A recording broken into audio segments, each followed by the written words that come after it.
welcome, Areg, to the mini series.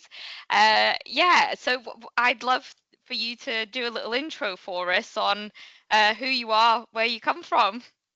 Thank you, Anastasia. It's actually the first podcast I'm doing because I know you. I usually, when people reach out and you don't know them, you don't do it. But this is very topical. But yeah, very happy to give a bit of background about myself. So I used to work at Revolut. That's sort of where I got into the whole rec space. I was a product owner. Um, but I've now started my own company called Cardamon, and I'm the CEO co-founder there. And what we essentially do is we enable regulated businesses to launch products, enter new markets while staying compliant by automating the most manual bits of reg compliance. So think horizon scanning, reg mapping, gap analysis, and this is a pain point I face firstly at Revolut. Yeah, and well, firstly, thank you, and we feel honoured that we're the first friends of Cardamom where you've actually come on the podcast. So that's exciting. And I guess on the Revolut point, so that's your background, that's the context. But what made you launch Cardamom? Yeah, I think what I found essentially is that I was a product owner, and my teams and myself as well, we always had really great tools.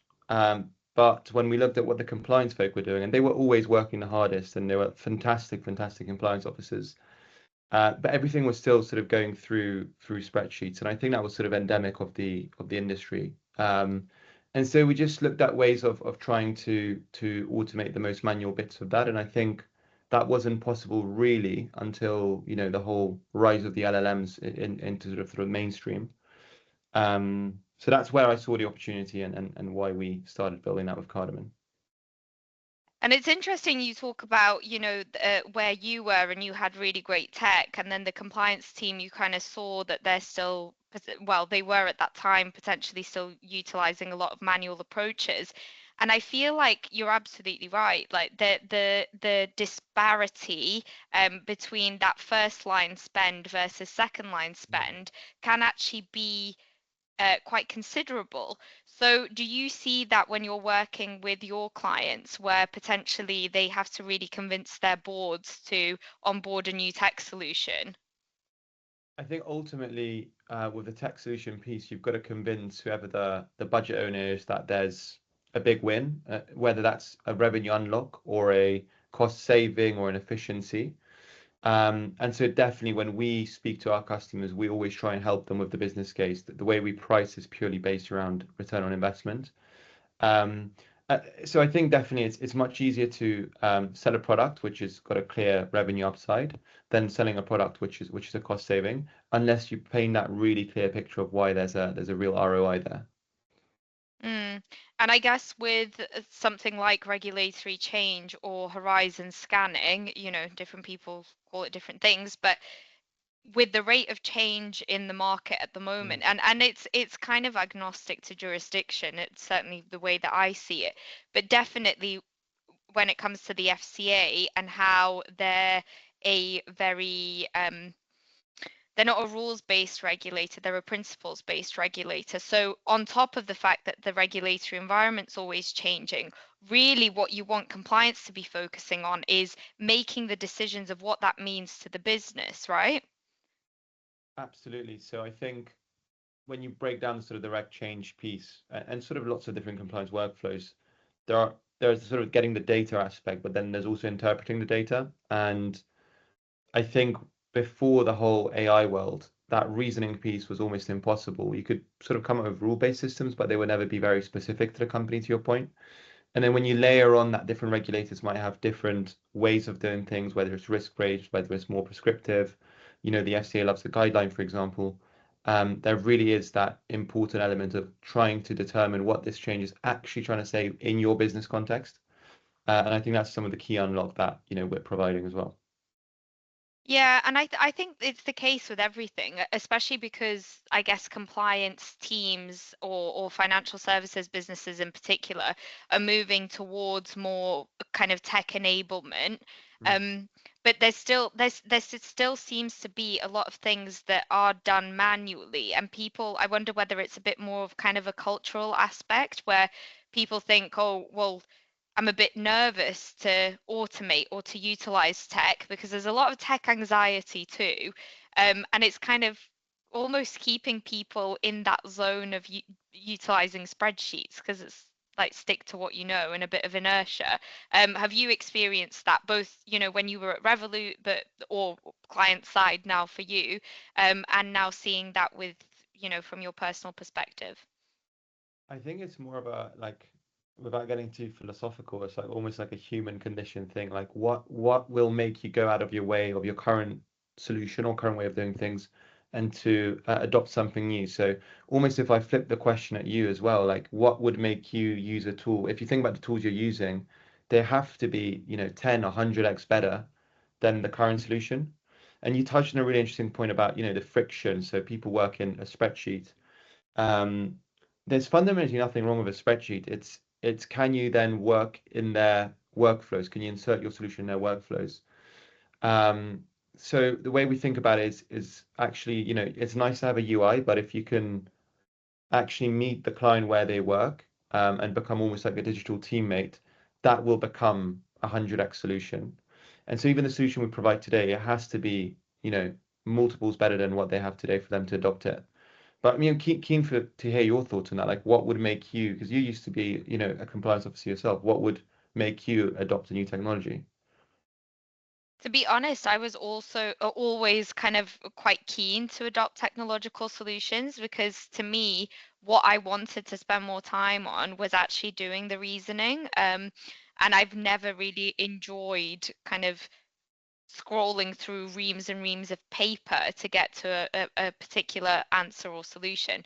And I think that's the solutions that really stand out, I suppose, when they really demonstrate how much time save that I could get to actually get to a point where all I then need to do is just utilize my judgment and do the relationship side, so reporting to the board. I was actually speaking with someone else a little bit earlier, and he mentioned a paper by the ICA, so the Compliance Association, that said that the most important skill for new or upcoming compliance officers is actually relationship building and being Mm. good relationship managers. So and I just found that really interesting because I think in this AI world we're kind of, well, certainly for me, I'm kind of looking, oh, I wonder what the compliance teams of the future will look like. But I think we've always had to be a bit like salespeople. You know what I mean? 100% agree. I think with compliance as well, what's interesting is there might be now, but back in the day, there wasn't a degree called compliance. So you actually get such a variety of people in compliance. It's actually a really interesting role where you get a lot of lawyers, but then you also get people, I know people who've studied art, history of art, Well, like English. me, yeah, What did you chemistry. study? Yeah, Chemistry, right? yeah, Like, yeah, yeah.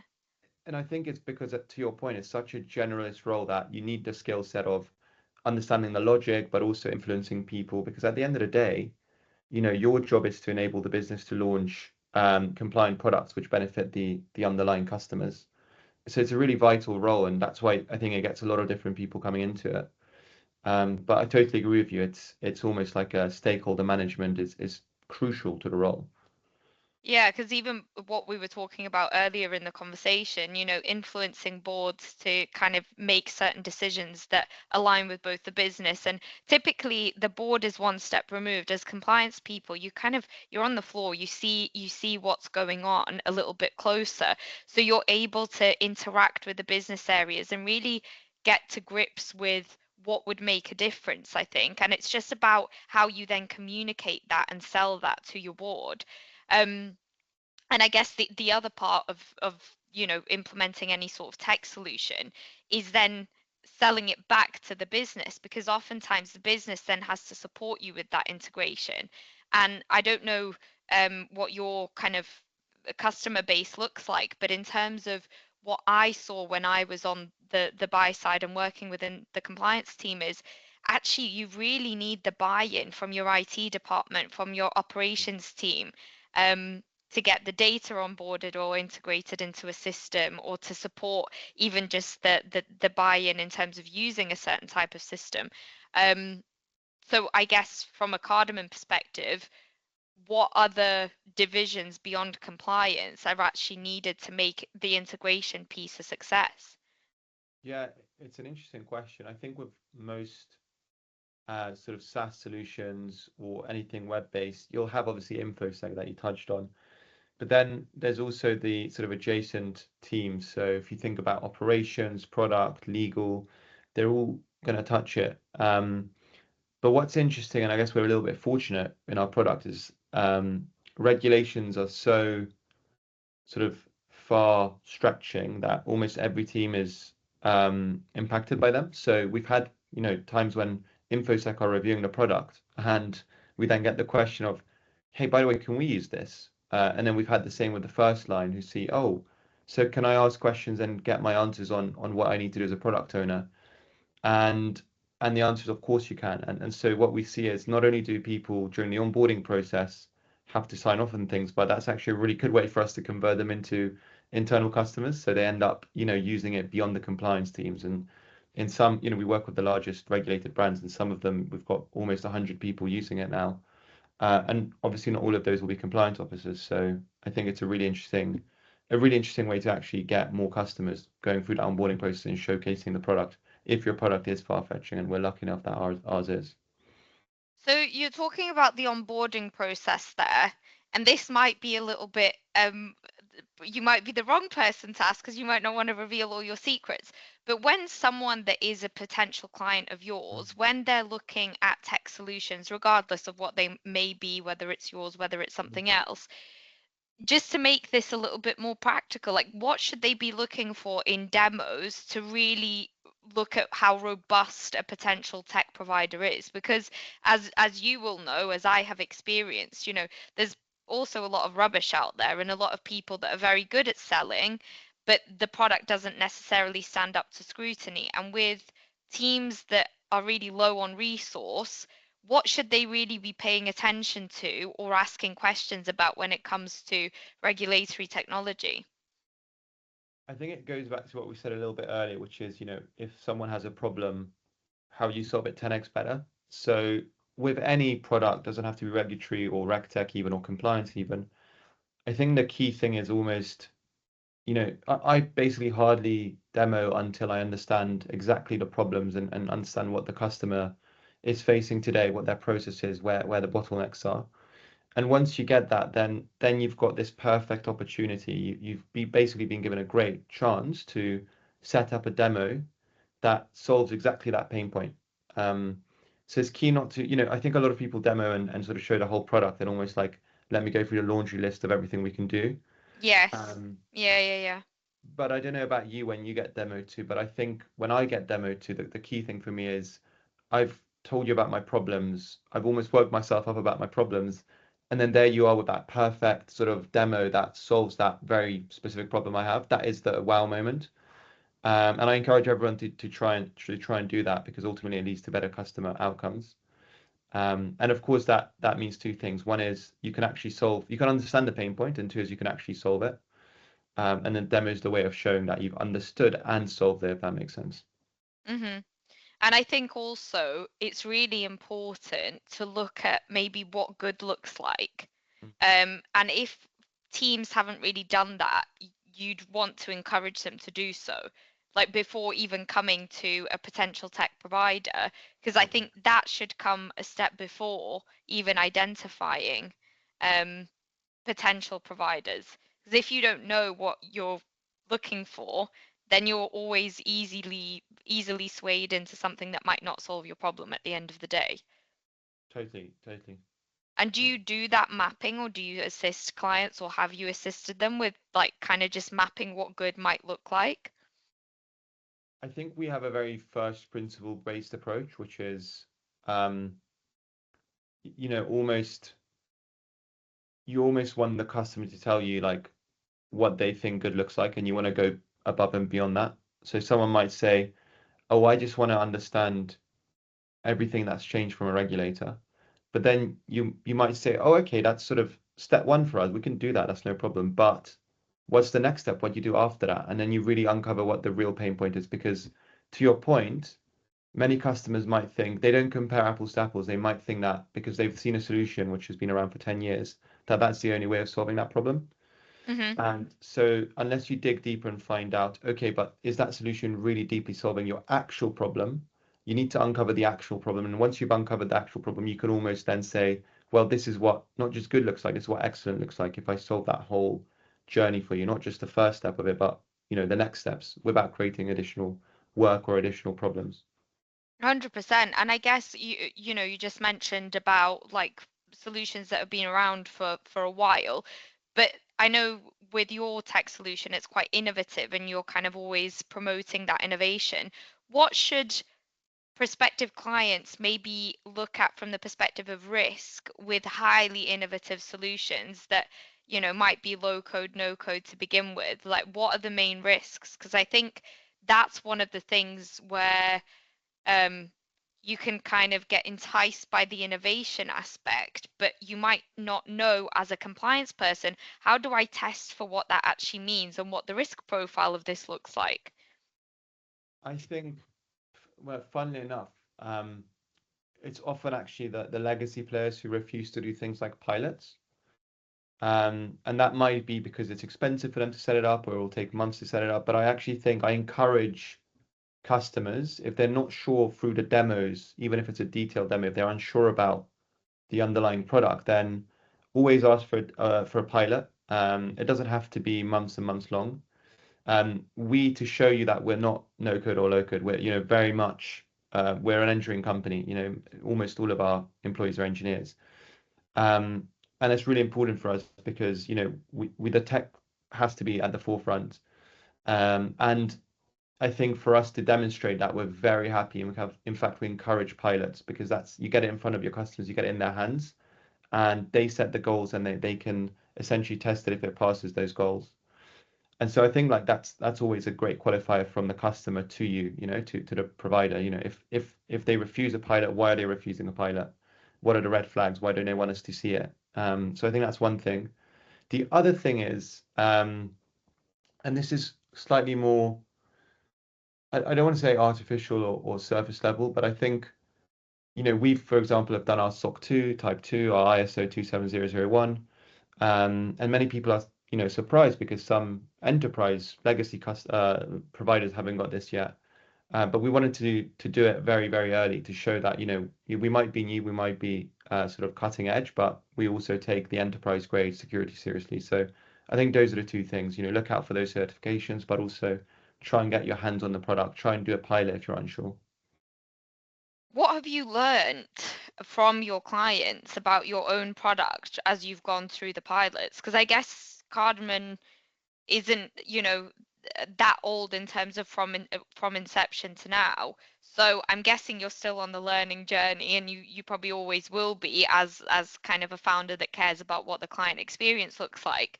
Um, but are there some kind of moments that are stuck in your mind where you're like, oh yeah, I should have thought of that? Definitely.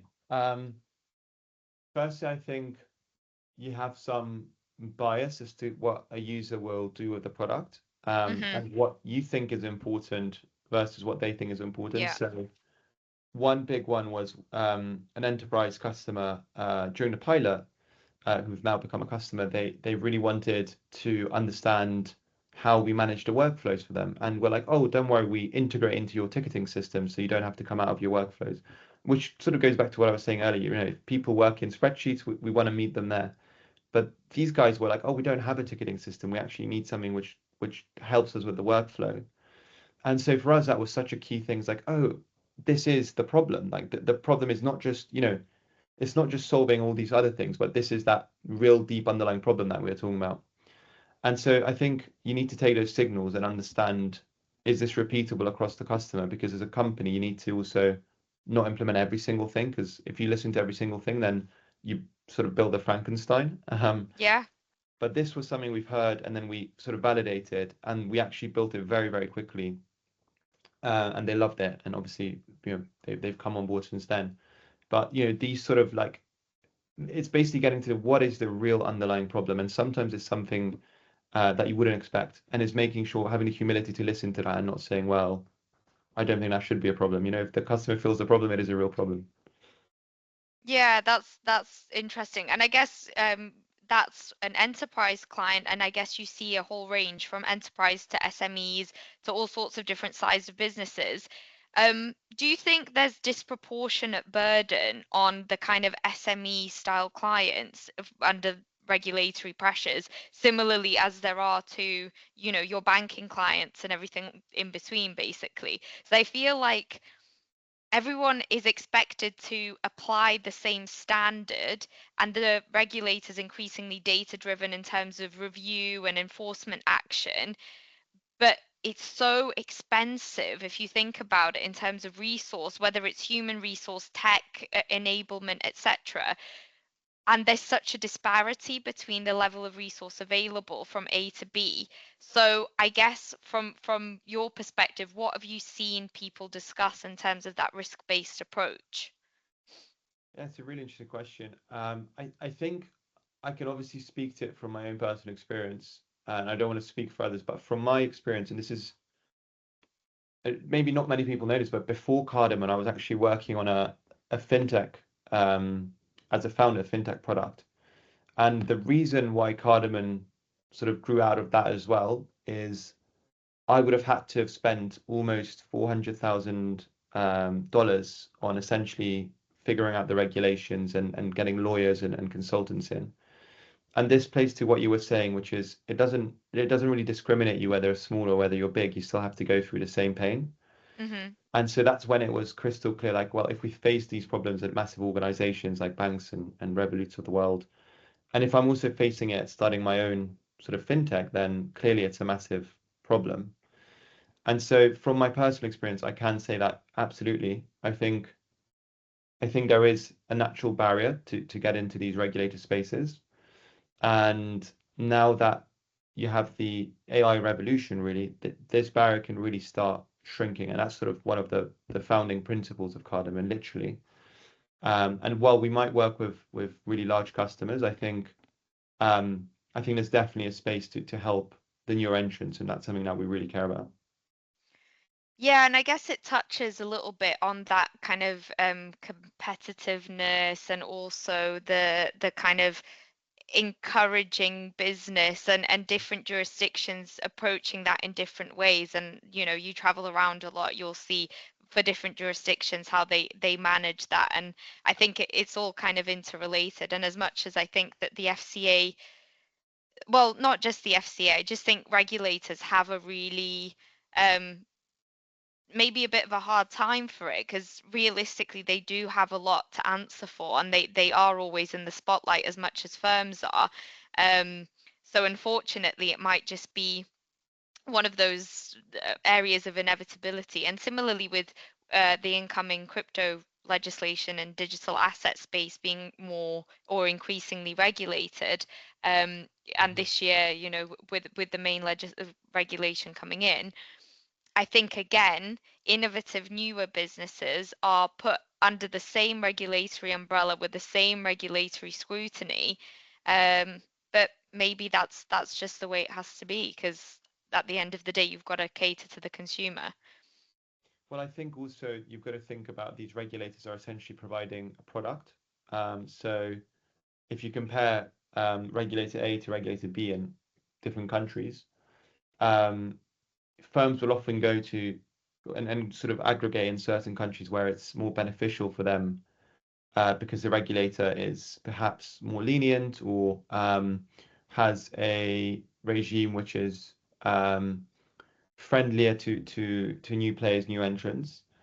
And that is a product, right? And like with any product, some of these sort of different players, some of the different regulators, they're selling a much stricter product, which has higher reputation potentially, versus others which are giving access, but perhaps their reputation is slightly lower. I won't name regulators, of course, but I think each of these are products, and these products compete with each other and attract different segments. And these products can change, and there's very clear examples of that. But I think it's a really interesting space. Being a regulator, it's how do you set up your own product? Yeah, and I think being a regulator and how that's moving in the trajectory that it is, because regulators are also increasingly tech enabled, and it's Mm. almost chicken and egg between firms actually even having the capability that the regulator expects, and in order to do that, they have to kind of move along with the trend, like it or not.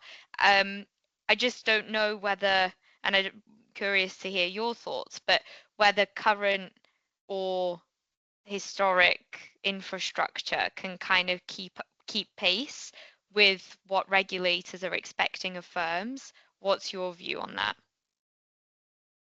I mean, that's a great question. I would say that, there's obviously an increasing pressure, um, because not because regulators want to be stricter necessarily, but because the threats that they are facing are using the latest technologies. So if you think Yes. of fraud, for example, fraud's a constant moving target. You have a great solution for it, and maybe in a couple months, fraudsters come up with a different way of gaming that system. So it's almost like you have to keep evolving with the technology. Um, and the question is, who's going to use it most? And typically, it's a lot of the time it is fraudsters on the offensive, finding quite innovative ways to try game the system, and therefore you need solutions to protect against that. And therefore, the regulator also must mandate that these firms must protect their customers. Yeah, it's interesting, even on the fraud point. I guess we moved from a place where people would have to come in to give their ID documents and someone would know you at the bank and whatever. Then we moved online and now we're moving back offline so that it's easier to verify ID checks. It's kind of a strange cycle, isn't it, where we're at the moment.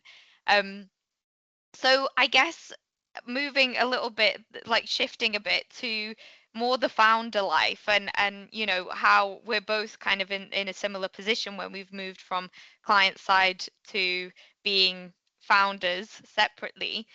So what are the main challenges in terms of like keeping pace with learning about your clients now that you're not on the client side? What are you doing to kind of keep pace and keep track so that you're not just building the company, but you're actually still involved with exactly what's going on in your client's journey? Yeah, so we went through an accelerator in the US called Y Combinator. Um, and one of their two things. One thing is their almost motto is make things people want. Um, and that's all driven by their sort of breaking down into other tenants. And that's, you speak to customers as much as possible on a daily basis. And that's those two things are almost they work in like a cycle if you think about it. Like I want to make something someone wants, but how do I know if someone wants it? I need to speak to that person. And Hmm. it sort of drives each other. So we spend an enormous amount of time speaking to our customers, keeping in touch with them, being on their Slack channels, on emails, on having weekly meetings. Um, so that's I think the number one most important thing as a founder is to make sure you understand how people are using your product, what their pain points are, what their problems are. And really it comes down to, as you mentioned, that relationship basis of just speaking to them, just making sure you reach out, just making sure you're there. Um, and it's really as simple as that. At least that's how we see it. Yeah, and I think it's kind of broader than that too, right? Because we met through cold outreach because you reached out to me when I was still at my old place of work. And we kind of ended up becoming friendly, and then you build this network as a founder, which is something I think you don't necessarily appreciate when you're working within other businesses. And when you step outside of that, you realize kind of the power of that network because you can so much learn from people, how to make your business more resilient, how to help others, even when you're not talking directly to clients. That network element, of people helping each other, I think that's really powerful. Yeah. Why did you respond to the cold outreach? Because I feel like cold outreach is so brutal. Yeah. What if someone's reaching out to you and now you're probably getting loads of cold outreach too. Yeah. Be careful what you say. But what got your attention as a potential customer? I think mostly, as I say, I'm kind of very interested in tech innovation, tech solutions, and that's we're now building something within that realm. So I think you will have reached out to me at a time when I was very open to different, like looking at different solutions, learning about different solutions. Because I also thought at that time, and I had been doing at that time, a lot of work with RegTech founders on kind of just giving them feedback on their tech solutions that they were developing. And I don't know, maybe it's kind of a thing where I've always kind of liked helping, but also being a bit entrepreneurial in my Mhm. mindset. I'm kind of happy to talk about new things or other people's businesses. So I think that's what encourages me to reach back out or respond. And I'm still the same now. I still will tell you if I don't need your product, but I'll still reply. And as you say, this is probably gonna drive a lot more cold outreach, but that's okay because the other thing is, or the beauty of meeting people is you don't actually know whether that will be a future client or someone will Exactly. recommend your services, or you might just be really good friends, or you might learn something from someone, or they might ask you for help and you can help them in a really good way where someone else can't. So I really value that kind of power of the network. And I think, as I say, becoming a business owner now myself, I just see how important and valuable it is to kind of continue that network. Yeah, I agree. I think I always say as 5% of the people make the world go round, and those are the folk who sort of interact Respond to and cold yeah, outreach. basically. So if you're listening to this, please respond to my cold outreach. Yeah. Um, what's your, but just one follow up on that, because now you're on the other side, now you're in the trenches. What's your approach to cold outreach? Do you do cold outreach? And you know, yeah, how do you do it? Having received loads, you probably got bombarded by it. So how do you cut through the noise, right? You know what's interesting, like being on the business end of things and actually having something to sell. Um, I think what I need to let go of a little bit is the mindset I had as a client, which is, oh, it's so frustrating to get cold outreach all the time. So I feel like I'm being irritating if I reach out to people. But the reality is, it's all about kind of knowing and understanding that you can help people. So I feel like my product or my service or my solution will help people. But I'm still so early in the founder life cycle that I'm still kind of in in the mindset of the way that I was in my prospective clients' shoes, effectively. So I think at the moment we're not really doing too much cold outreach. Anyone that's received a message from me now is going to be like, "What are you talking about?" um, we're not really prioritizing that. We are prioritizing kind of networking events or other Mm, social events where you can meet people and actually see if they will tell you that they have a problem that you might be able to solve. Um, but yeah, I think business evolves so differently though. Being a founder now, it's just trying to find your niche and trying to find what works for you and kind of where you feel most exactly. comfortable. And the other thing, I think we've talked about this before, but even kind of starting to post more on LinkedIn, I was completely terrified of that. So yeah, again, you just want to make sure that even when you're posting things, that it's adding value to people. 100%. And that, I think that last bit, even with cold outreach, if you're not trying to provide value at every touch point, then why should anyone, like if you're not putting the effort in to provide value, then why should Yeah. anyone put the effort in to meet you and have a chat with you? Yeah, Um, definitely. And I mean, on the LinkedIn point and even on cold outreach, you can sense when someone's done it via AI, even when they've written posts via AI or reached out via LinkedIn or on email. And it's kind of one of the things that I've tried to stay away from yeah, because I just feel like authenticity will sell. I don't know, at some point maybe everyone's going to sound like ChatGPT, but for now I'm that trying to keep long my dash. voice. If you've got the long dash, you've been spotted. The long dash. Yeah, exactly, Uh, exactly. The M dash or whatever it's called. Um, but on the AI point, and I guess kind of where we're headed with the whole AI thing. I saw a post recently and it was saying giving the years of when certain things will just be AI driven. I don't know if you've seen it. It's been doing the rounds on LinkedIn. So it would be like, all code is written by Claude Code, and it's 2028 or something. And then underneath all of that, it's like a list. And underneath all of that, it says caveat pending kind of cultural adoption. And isn't that interesting? Like that whole concept of the fact that we probably even have the technology to do everything that I do, you do, whatever. It's just the cultural adoption slows it down to a point where, the reality is everyone's not going to be losing their jobs. It's just kind of uh, the culture's not there yet to kind of adopt everything in this technologically enabled world. Do you think that's the case? Is this when I find out I've been speaking to the AI clone of Anastasia, and the podcast is AI driven. I think I saw on that point. I don't know what the short answer is. I don't know where I sit with this, but I saw a post on LinkedIn the other day, which was something like less than 1% of people have actually like really adopted AI. That's not people who've tried it, but have like tried it and then kept using it, and that's less than 1% of the population. Which means we're right at the beginning. Um, I do think there's like obviously an adoption gap, which I often talk about, but I also think that it depends on the vertical you're in. I think if you look at the coding piece that you mentioned, at the very bleeding edge, at the forefront, you see a lot of I think you already see a like pretty high adoption at the forefront. I guess by definition you'll have higher adoption there, but I think it's faster than many people expected. So I think the key thing is to definitely play around with it and experiment with it and try and become a power user of AI, because I do think that's where a lot of things are headed.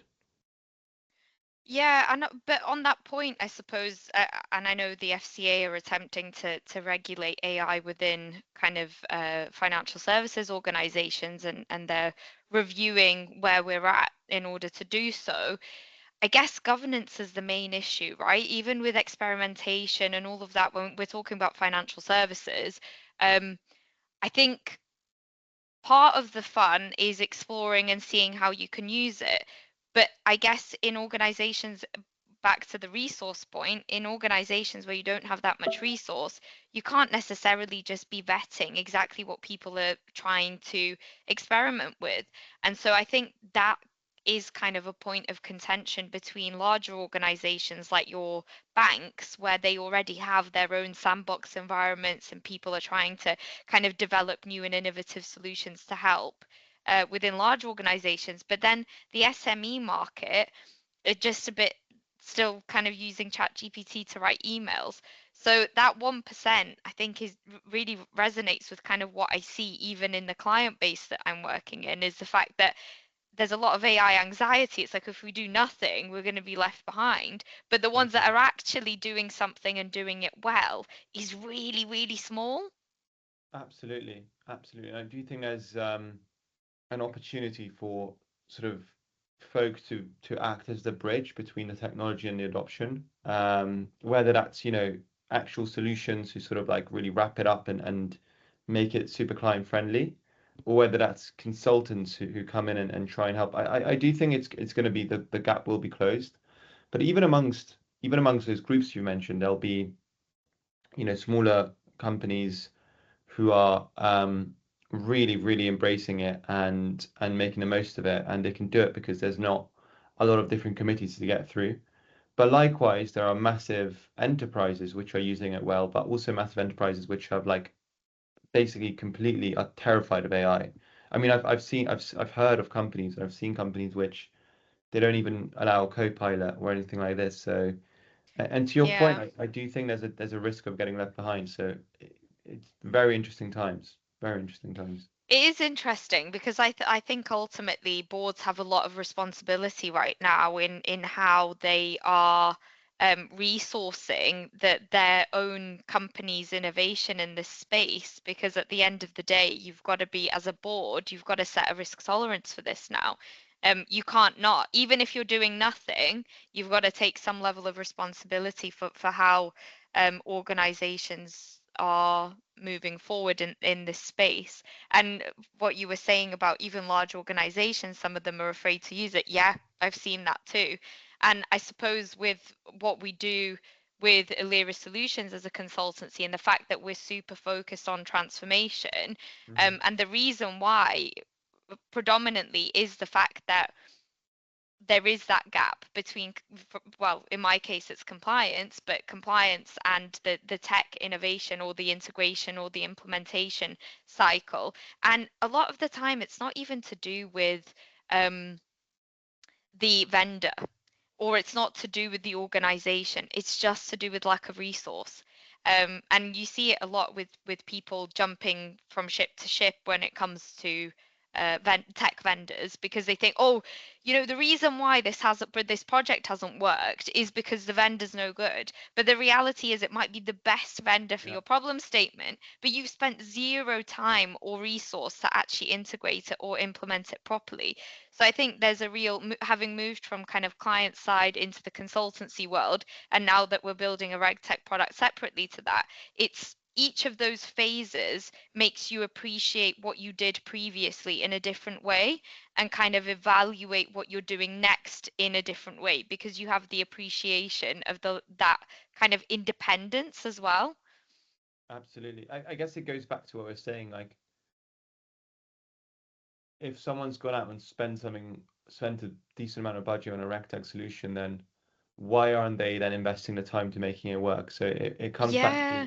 is it painful enough, or is the solution 10x better than like the current way?